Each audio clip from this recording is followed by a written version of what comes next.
Sarah? Yes. 1, 2, 3, go! So, welcome.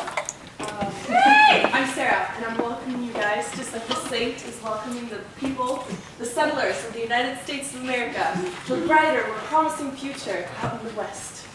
A promising future that we today refer to as beautiful California.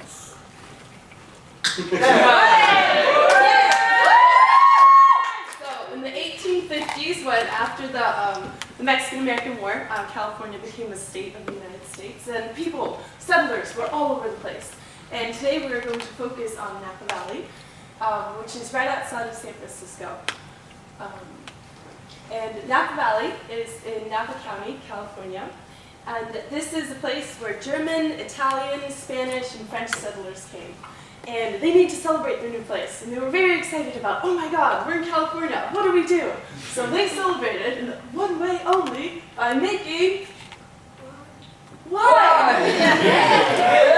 So they had their European knowledge that they brought to this new country, and it was very exciting, and they made lots and lots of wine.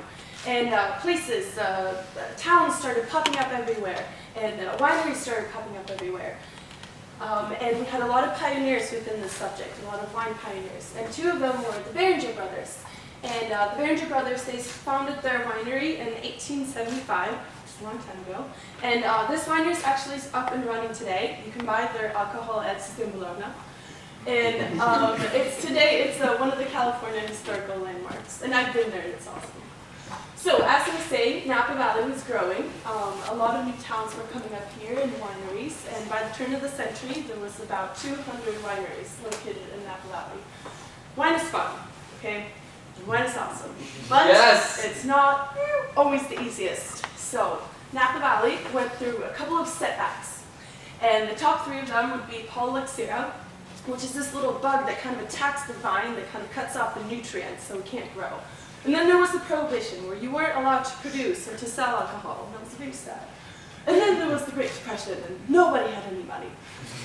So it was very, very sad for all the wine people. And the years passed, and soon it was the 60s. And Ronald Reagan was running for president. People, hippies especially, were flooding to San Francisco because they heard about all this California wine. Something was so special about this California wine, and they wanted to taste it. They wanted to hear more about it. This new place out in the West.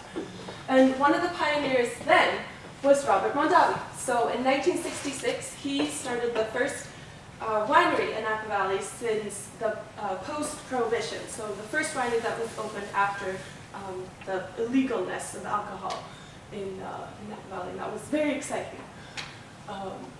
But to understand wine, we need to understand the old world and the new world. And it's very simple. The old world is Europe, so that was the Europeans. And when they wanted to go somewhere and they wanted to create the United States or the New Zealand, that was the New World. So an old world wine would be a French wine, and a New World wine would be an American wine. There was competition, of course, because the French people were like, you guys can't make wine. Like, we've been making wine for hundreds of years. You guys don't have my traditions. And it was a big thing. So they made a competition. And this competition was in the 70s. And it was called the Paris Wine Tasting of 1976. And this is very exciting because wines from all over could participate. French wines and especially Californian wines. And it was very exciting for Napa Valley because Napa Valley not only just won the head title, they won something bigger than that. In the top 20, 9 of the wines were actually from Napa Valley.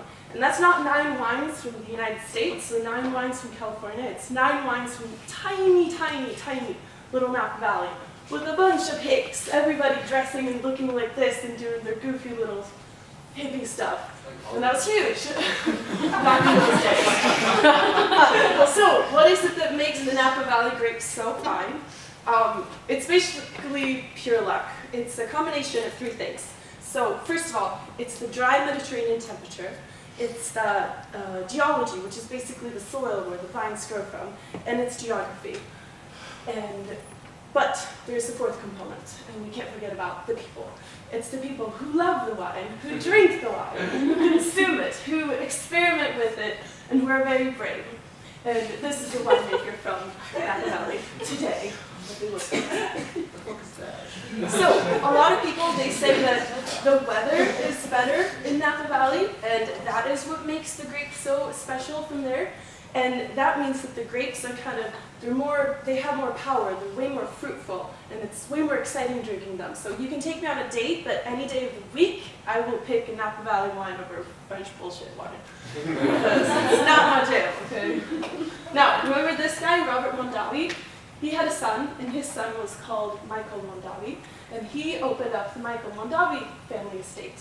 And that is exactly what Napa Valley is today. It's a bunch of families, and it's a bunch of wine. It's a beautiful place. And all of this together is basically what made what Napa Valley is today, one of the world-famous wine-growing regions in the world. A place that has 450 wineries, a place where 95% of these wineries are family-owned, and a place that contributes with more than $50 billion a year to the U.S. economy. And that's kind of huge. So, if you're just like me, and you kind of like wine, but you think maybe, oh, it's just for rich people or old people, like, oh, I don't get it. There's the Scratch and Sniff book, and it's amazing because it's so simple, it's so awesome, it's like a child's book. And I believe, just like Richard Betts here, that wine is a grocery. It's really not a luxury. So, with that, I would like to thank you all for listening.